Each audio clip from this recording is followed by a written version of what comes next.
Hello student, मैं आशा करता हूँ कि आप सभी लोग अच्छे होंगे। आज मैं आप लोगों को बताने वाला हूँ प्रश्नावली 1.2 का सवाल। तो ध्यान से देखिए, आपको सब समझ में आने वाला है।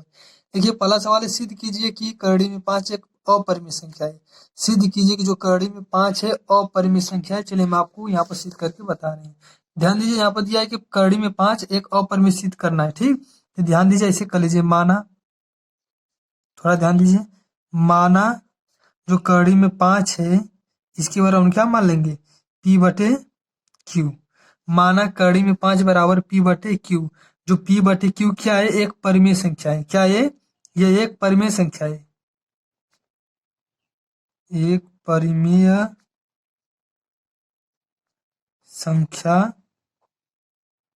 है। जो P बटे क्यू है, एक परिमेय संख्या। परिमेय संख्या की परिभाषा आप जानते हैं, जो P बटे क्यू के रूप में व्यक्त हो। अब आगे ध्यान दीजिए। अब देखिए, यहाँ पर ऐसे लिख सकते हैं, जहाँ P और जो Q है क्या है? एक पूर्णांक है। क्या है? एक पूर्णांक है। ठीक, और P तथा Q में कोई उभयनिष्ठ गुणनखंड नहीं है। इस तरह से आप लिख सकते हैं। ठीक, अब आगे चलिए, ध्यान दीजिए। देखिए, करड़ी में 5 बराबर P बटे क्यू। इसका हम क्या कर देते हैं? वर्ग कर देंगे। क्या करेंगे? वर्ग। देखिए, करड़ी में 5 का हम वर्ग कर रहे हैं और P बटे क्यू का भी हम वर्ग कर रहे हैं। तो करड़ी में जब कोई भी संख्या रहता है, उसका हम वर्ग करते हैं, तो ये जो करड़ी, इसको अंडर रूट भी कहते हैं। ये जो अंडर रूट है, जो करड़ी है, हट जाता है, तो ये केवल 5 लिखेंगे। ठीक, ये स्क्वायर से जो करड़ी है हट जाता है, केवल 5 लिख देंगे, बराबर ये P स्क्वायर बटे ये क्यू स्क्वायर है, यहाँ पर क्यू स्क्वायर हो जाएगा। ठीक, अब यहाँ ध्यान दीजिए, ये 5, ये देखिए क्यू स्क्वायर है, यहाँ पर 2 ठो क्यू है, तो एक क्यू को हम कहाँ करेंगे? यहाँ भेज देंगे, इसका इसमें गुणा कर देंगे, तो एक क्यू यहाँ पर आ जाएगा। इधर क्या बचेगा? P स्क्वायर बटे क्यू। यहाँ पर 2 ठो क्यू है, यहाँ पर एक क्यू लिख देंगे। ठीक, तो इस तरह से आप इतना लिख लेंगे। अब इतना लिखने के बाद अब देखिए, जो आपको लिखना है वही बहुत जरूरी है। ठीक, यहाँ पर लिख सकते हैं, जो 5 क्यू है एक पूर्णांक है। ठीक, 5 क्यू क्या है? पूर्णांक, मतलब 10 आ गया। लेकिन P स्क्वायर बटे क्यू में कोई उभयनिष्ठ गुणनखंड नहीं। आप सीधे सीधे आप ऐसे लिख सकते हैं। देखिए, मैं यहाँ पर लिख दे रहा हूँ, उसके बाद मैं वीडियो को दिखा दे रहा हूँ। तो ध्यान दीजिए, इस तरह से आप लिख सकते हैं। देखिए, इसमें पी स्क्वायर बटे क्यू में कोई उभयनिष्ठ गुणनखंड नहीं है। उभयनिष्ठ का मतलब कोई मिलजुल नहीं रहा है। इसमें देखिए, P है, एक Q है, तो P से Q कैसे मिलेगा? नहीं मिलेगा। तो पी स्क्वायर बटे क्यू में कोई उभयनिष्ठ गुणनखंड नहीं है, और यह विरोधाभास भी है। इसको हम अगर परिमेय संख्या कर दें तो ये विरोधाभास भी हो जाएगा। अतः करड़ी में 5 एक अपरिमेय संख्या है। आप इतना से थोड़ा सा लिख देंगे तो बढ़िया हो जाएगा। ठीक, देखिए, दूसरी सवाल कर रहा है कि सिद्ध कीजिए कि 3+2 करड़ी में 5 एक अपरिमेय संख्या है। अब सिद्ध करना है कि 3+2 करड़ी में 5 अपरिमेय संख्या है। चलिए हम देखिए इसको सिद्ध कर रहे हैं। देखिए, यहाँ पर ध्यान दीजिए, यहाँ पर दिया है।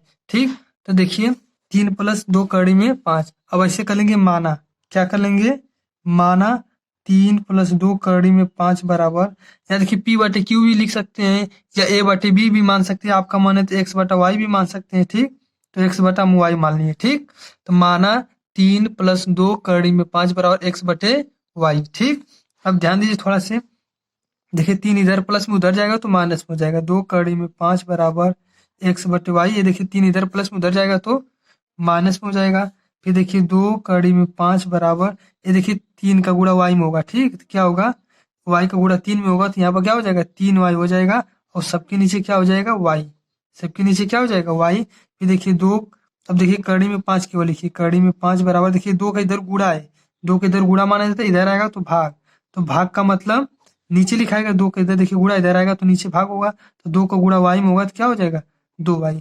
आप इस तरह से बस इतना आपको लिखना है, बहुत ज्यादा नहीं लिखना है, बस आप इतना लिख लेंगे, मान लीजिए कि आपका सवाल लग गया। आप देखिए आगे क्या लिखना है। देखिए, इसको हम यहाँ पर ऐसे लिख सकते हैं। ठीक, देखिए, आपको यहाँ तक हल करके बता दें कि कड़ी में 5 बराबर x-3y बटे 2y। तो यहाँ पर देखिए, इसको लिख सकते हैं। यहाँ पर देखिए, लिख दीजिए कि x-3y बटे 2 परिमेय संख्या है। तो देखिए, ये जो परिमेय संख्या थी, इसी के बराबर ये भी है, तो ये भी परिमेय संख्या होगा। ये देखिए, परिमेय संख्या है, तो कड़ी में 5 भी परिमेय संख्या होगा। पर कड़ी में जो 5 है, ये भी क्या होगा? परिमेय संख्या। ये परिमेय है तो ये भी परिमेय होगा। लेकिन भाई, अब कोई भी कहेगा एक परिमेय नहीं हो सकता, क्योंकि कड़ी में 5 है।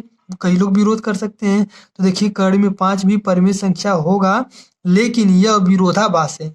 ये क्या है? विरोधाभास है। यह कहना विरोधाभास है कि कड़ी में 5 भी परिमेय संख्या है, तो यह विरोधाभास है। इसलिए अतः 3+2 कड़ी में 5 अपरिमेय है, या अपरिमेय संख्या होगा। इस तरह से आप लिख सकते हैं, आपको बढ़िया से पूरा नंबर मिल जाएगा। चलिए हम आगे तीसरी सवाल बता रहे हैं। देखिए अगला तीसरा सवाल है, सिद्ध कीजिए कि निम्नलिखित संख्याएं अपरिमेय। देखिए 1/कड़ी में 2 है, 7 कड़ी में 5 है और 6 कड़ी में 2 है। इन सबको सिद्ध करना कि यह अपरिमेय संख्या है। तो देखिए इसको हम सिद्ध करने जा रहे हैं, आप लोग ध्यान से देखिए, आपको सब समझ में आ जाएगा। ठीक, चलिए देखिए यही आपका था कि 1/2 जो है उसी को सिद्ध करना है कि अपरिमेय संख्या। पहला देखिए तीसरा का पहला है, तब कर लेंगे माना। माना 1/√2 बराबर a/b। √2 बराबर a/b, इसको हम उल्टा कर देना है। ठीक, उल्टा का मतलब कि देखिए कड़ी में 2 को ऊपर कर देना है और 1 को नीचे कर देना है, बराबर a/b है तो a/b।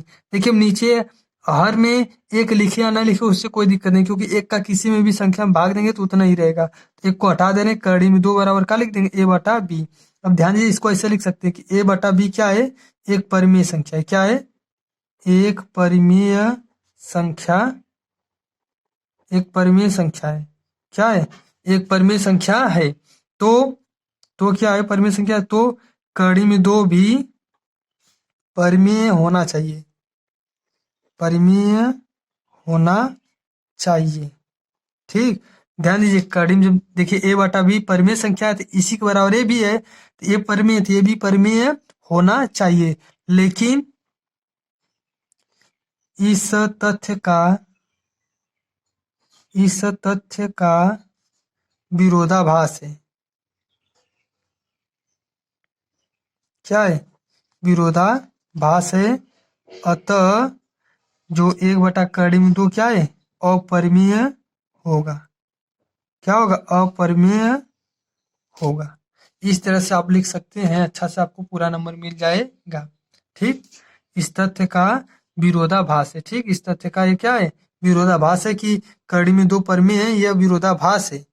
देखिए कड़ी में 2 भी परिमेय संख्या होना चाहिए, लेकिन इस तथ्य का विरोधाभास है, अतः 1/2 कड़ी में 2 अपरिमेय होगा। चलिए हम तीसरा का दूसरा बता रहे हैं। ध्यान दीजिए, अब 7 कड़ी में 5 आ गया। देखिए इसको भी बराबर मान लेंगे कि माना 7 कड़ी में 5 बराबर a/b। इस तरह से a/b या x/y या चाहे b/a कुछ भी मान लीजिए। अब ध्यान दीजिए, एक कड़ी में 5 बराबर, देखिए a/b है तो देखिए 7 के इधर गुणा इधर आएगा तो भाग, a बटा तो देखिए 7 के इधर गुणा इधर भाग आएगा तो नीचे आ जाएगा, तो मतलब b के पास आ जाएगा, b×7, मतलब b×7 ऐसे आ जाएगा। कड़ी में 5 बराबर a/7 का गुणा b में करेंगे तो क्या हो जाएगा, 7b। बस इतना हल करना है आपको, बस उसके बाद लिखना है, क्या लिखना है कि a/7b। a/7b क्या है, एक परिमेय संख्या है। a/7b क्या है, परिमेय संख्या है। तो देखिए इसको हम इस तरह से लिख लेंगे कि a/7 भी परिमेय संख्या है, कड़ी में 5 भी परिमेय संख्या होना चाहिए, लेकिन इस तथ्य का विरोधाभास है। अतः 7 कड़ी में 5 अपरिमेय संख्या होगा। देखिए इसी तरह हम बार बार लिख रहे हैं, बार बार समझा रहे हैं, तो समझ जाइए। इसी को लिखेंगे, लिख देंगे अपरिमेय संख्या है, तो इस प्रकार कड़ी में 5 जो भी रहेगा यहाँ पर, कड़ी में 5 भी परिमेय संख्या होना चाहिए, लेकिन इस तथ्य का विरोधाभास है। अतः 7 कड़ी में जो 5 ऊपर सिद्ध करना था, यह एक अपरिमेय संख्या होगा, अपरिमेय होगा। देखिए इसी तरह प्रश्न 3 का हम देखिए तीसरा भी लिख दिए बढ़िया से, आपको देखिए समझा दे रहे हैं, इसमें कोई बहुत बड़ा जैसे कुछ नहीं है। देखिए तो इसी यही सवाल है। देखिए इसके बराबर मान लिए कि माना इसके बराबर a/b। देखिए यहाँ पर 6 इधर प्लस में है, 6 क्या है प्लस में, उधर जाएगा तो माइनस में हो जाएगा, सीधी सी बात। और कड़ी में 2 है तो कड़ी में 2 इसी तरह लिख देंगे। अब b का गुणा 6 में होगा तो 6 भी होगा, ये इसी तरह रहेगा, b का गुणा 6 में होगा तो 6b। फिर सबके नीचे क्या लिख देंगे, यही b लिख देंगे, बस हो गया। अब इसी को लिख देंगे कि यह क्या है, एक परिमेय संख्या है, और कड़ी में 2 भी परिमेय संख्या होगा। कड़ी में 2 भी जब ए परिमेय है तो ये भी परिमेय होगा, लेकिन इस तथ्य का क्या है, विरोधाभास है। अतः 6 कड़ी में 2 जो सवाल था, 6 कड़ी में 2 अपरिमेय होगा। इस तरह से आपका 1.2 खत्म हो गया। अगर आपको किसी प्रकार का समस्या है तो आप कमेंट करिए, मैं उस समस्या को दूर करने का पूरा प्रयास करूंगा। अगर आपको वीडियो अच्छा लगा तो इस वीडियो को लाइक करिए, सब्सक्राइब कर लीजिए हमारे चैनल को। चलिए मिलते हैं अगली वीडियो में, तब तक के लिए जय हिंद, वंदे मातरम।